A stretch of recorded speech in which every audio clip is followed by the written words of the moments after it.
Nos acompaña esta mañana Pedro Meilán, él es abogado, exdirector de ACODECO y viene a tratar temas interesantes. Uno, este aumento en las escuelas particulares de un 10%. Además, como abogado, ¿qué piensa de la ley de imprescriptibilidad del delito y recientemente de que se han privado los acuerdos de pena para algunos delitos como estos, la violación de menores de edad? Bienvenido a Next Noticias, Pedro, gracias por acompañarnos. Siempre es agradable su compañía aquí en Next Noticias.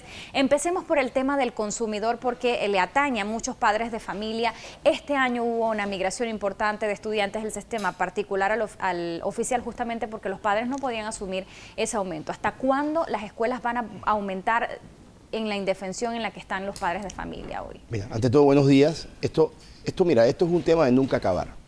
Nosotros cuando fuimos administrador de la Autoridad de Protección al Consumidor, tuvimos varios intentos de poder modificar el tema de los aumentos de matrícula y mensualidades, porque esto tiene dos aristas. Uno es la matrícula y otra cosa las mensualidades, sin entrar en el detalle de las escuelas que quieren vender libros, uniformes, medias, más cara como si fueran ventas atadas y demás. Y las más elitistas, las donaciones.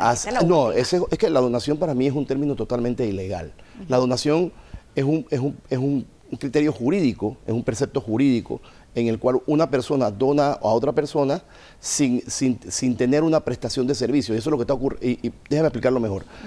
Cuando tú donas algo es porque tú lo haces en forma gratuita. Por lo regular, la relación de consumo que existe entre una escuela y un padre de familia, hay una relación de consumo en la cual tú estás esperando un servicio a cambio. Entonces, por lo regular, esa donación es casi una obligación. Si tú no me donas este dinero, yo no te guardo el cupo, yo no te permito la entrada. Entonces, ahí no hay una libertad de donar, sino que tú lo haces obligada por una condición que te está poniendo la otra parte. Además, ¿qué sentido tendría ya la matrícula? ¿Para qué si hay matrícula también hay que dar donación? Claro, y es más, yo te dono $10.000 para entrar a una escuela y resulta ver que el primer año no me llenan las expectativas porque el gimnasio que tú me ibas a hacer con los 10.000 o las cosas que me ibas a dar, no las das. Entonces yo quiero retirar en el segundo grado a mi hijo y cuando lo guardas, ¿qué te van a devolver? Sí, por eso te digo, en algún momento los tribunales van a fallar en contra de esto. Que es que hay que normarlo definitivamente. Claro, pero mira, para volver al tema, el tema de los aumentos, existe un decreto 130 de educación que en algún momento decía que las escuelas particulares o el Ministerio de Educación y los consumidores o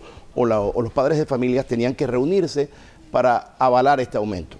En algún momento nosotros, estando como administrador, empezamos a demandar estos aumentos porque ocurría, iba a la escuela particular, iba el padre de familia, se reunía con el ministerio y no se llegaba a ningún acuerdo y el ministerio avalaba el aumento.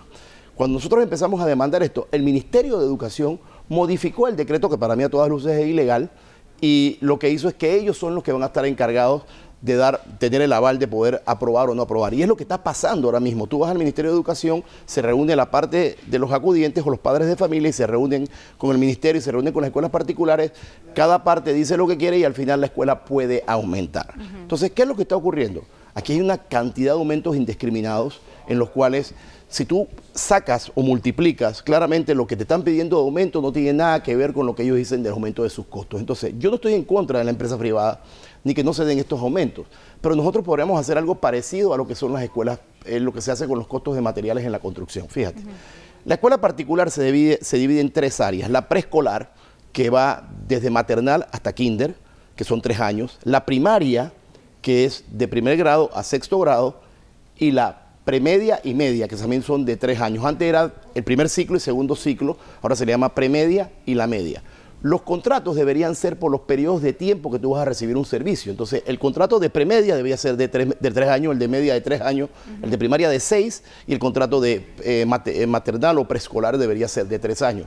Y ahí el padre de familia contrataba la mensualidad que tiene que pagar durante todo ese transcurso de tiempo y se le pone al contrato una cláusula de un porcentaje de aumento que sea verificado así como se hace con los costos de materiales. Es decir, ponerle topes, ¿es claro, posible? Claro que sí. ¿Habría que llevarlo a la asamblea? Claro que no. Bueno, por supuesto que hay que llevarlo, porque como están las cosas, las autoridades están aplicando las cosas como ellos las ven. Y en este caso específico, el Ministerio de Educación, no solamente en este gobierno, en todos los gobiernos que han venido en los últimos años, es un cómplice de las escuelas particulares en estos aumentos, porque no ha hecho absolutamente nada. Y los que sufren esto son los padres de familia. Nosotros en diferentes ocasiones hemos tratado de que esto que te acabo de informar se pueda convertir en una ley. Creo que el diputado Fanovich en un momento la tiró, pero cuando llega a la asamblea se hace un gran ruido con platillos y de repente tú ves que el proyecto no pasa ni primer debate. ¿Qué? Porque se afecta la la empresa privada que ahora tiene que pero los asumir edificios están monto de igual. Los edificios están igual. salarial. Oye, pero si no le estamos diciendo que no puedes aumentar, pero puedes aumentar un margen que pues, claro, y que sea verificado. Y que me resulta justo para los padres de familia. Porque una de las cosas que tiene que existir en una relación de consumo con cualquier empresa es que tú puedas hacer tu presupuesto. Pero resulta que yo meto a mi niño en kinder entendiendo de que yo voy a pagar $100 mensuales. ¿Y qué pasa? Ya cuando está en segundo grado, eso va por $400. Claro. Entonces yo tengo un presupuesto, yo soy un trabajador, clase media alta. Los panameños quieren meter a sus hijos en escuelas privadas porque sienten que la educación es mucho mejor y hacen un esfuerzo sobrehumano para tener a educar a sus hijos en esta escuela. Entonces eso no se está midiendo. ¿Qué pasa? Cuando el niño llega a tercer grado, cuarto grado, tienes que sacarlo de la escuela. Entonces viene el daño psicológico también, que tienes al niño en la casa, papi, mis amiguitos, ¿cómo me vas a sacar de la escuela? Y el padre de familia no sabe qué hacer.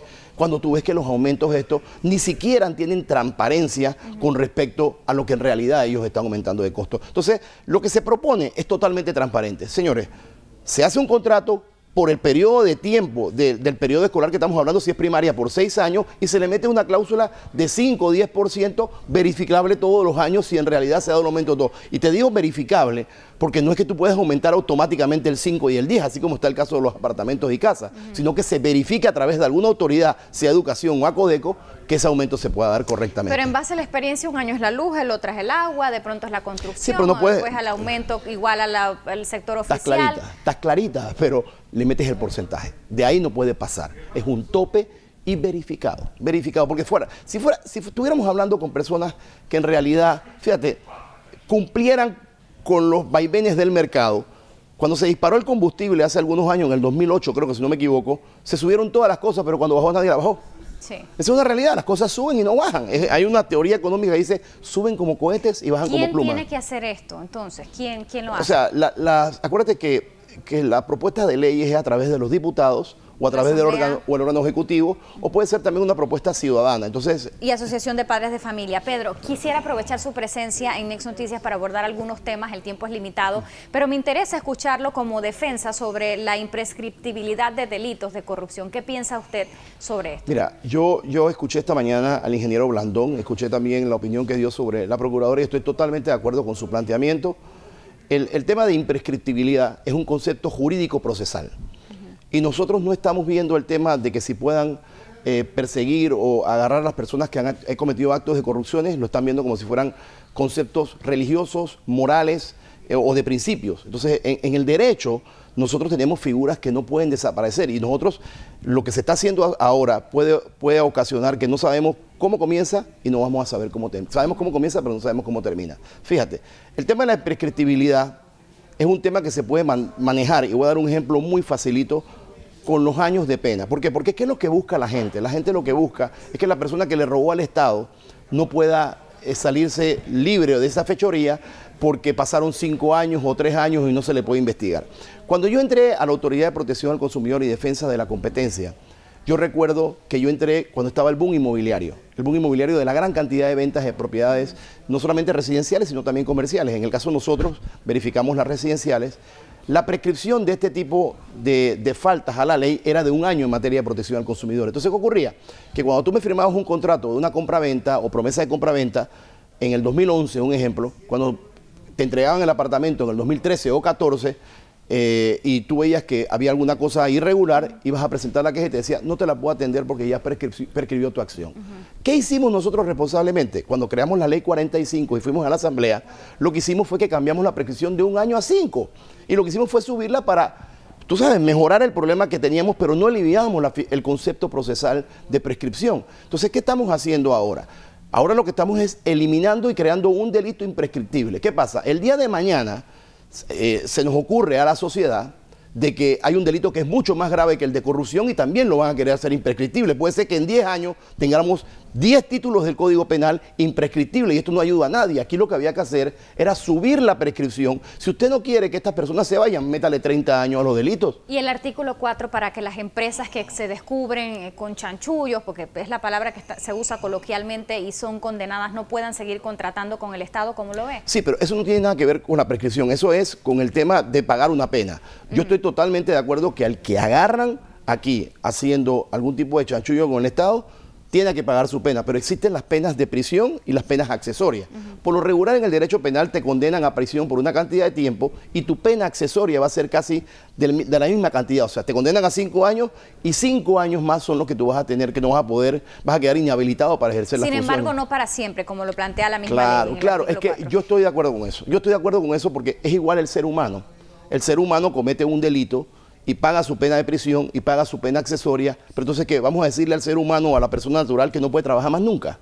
Para eso están los récords policivos, déjele eso a la sociedad, pero usted no puede matar a una persona de por vida. Es más, los medios de comunicación y la misma sociedad civil se va a encargar de ellos cada vez que lo vean en una licitación después de 20. Ese fue que hace 15 años estaba tratando de robar y segurito les digo que esa gente no va a poder conseguir ningún tipo de contratación. Bueno, una opción sería entonces que se apruebe, pero no con este artículo 4. Así Pedro, es. el tiempo pues, en Yo televisión sé. es limitado.